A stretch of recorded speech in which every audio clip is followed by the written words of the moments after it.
Joe Concha's with it. Wake up there, Joe. You're on. I was just jotting down your final sentence because I wanted to quote it back to you.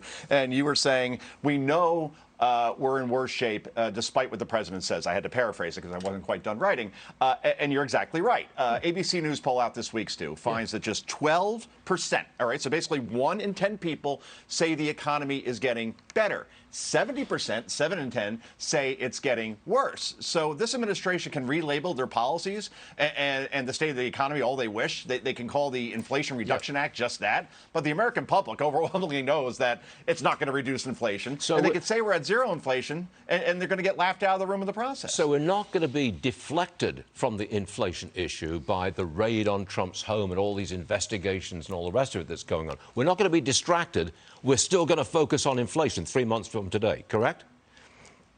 Right, Stu, because people have to eat, right? So when they go to the store and they buy food, they still see that prices are still way, way above what they were just 1 year ago. And this administration, this president, they truly think the public is really, really, really, really that stupid. I haven't heard something so ridiculous as this, as the president saying yesterday that we're at zero inflation, since Alexandria Ocasio-Cortez once said unemployment was low under Donald Trump was because many people were working 2 jobs, which is not how unemployment works. So I looked at some of the major newspapers yesterday and today, Stu, to see if they were going to challenge this claim of zero inflation as the utterly pathetic and laughable thing that it was that we heard. And the Wall Street Journal, take a bow. Their editorial board eviscerated the president over this claim. And then I got to the New York Times, Stu, and they're actually running this story with this headline. Think 9% inflation is bad? Try 90%. And the basic gist is, quit your whining, pampered Americans. You would kill for 9% inflation if you were living in Argentina right now. Well, this ain't Argentina, Stu. No, absolutely it is not, and never will be, I hope. Speaker Pelosi brought her son Paul on her trip to Asia. She says he had no business dealings there. Just watch this briefly. Roll it. There are some reports that your son was on this trip with you. Yes, he was. And yes, he what was his role? His role was to be my escort. Usually we invited spouses. Not all could come, but I had him come, and I was very proud that he was there, and I'm thrilled, and it was nice for me. Did he have any business dealings while he was there in Taiwan? Of course he did not.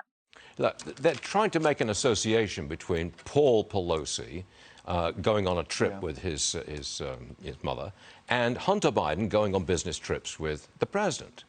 Is this a story? Is there a real connection here?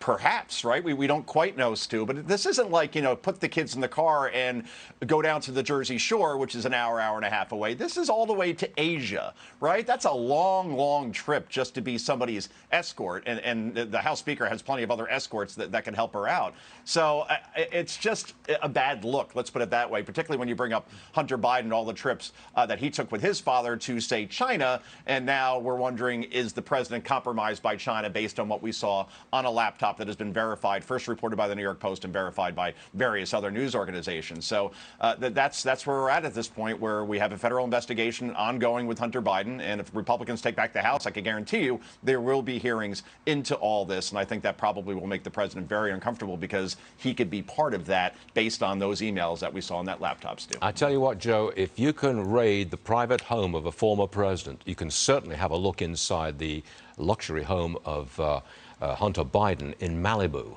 Why has that not been raided? Or the house in Chappaqua with Hillary Clinton? Why no raid? I don't get it.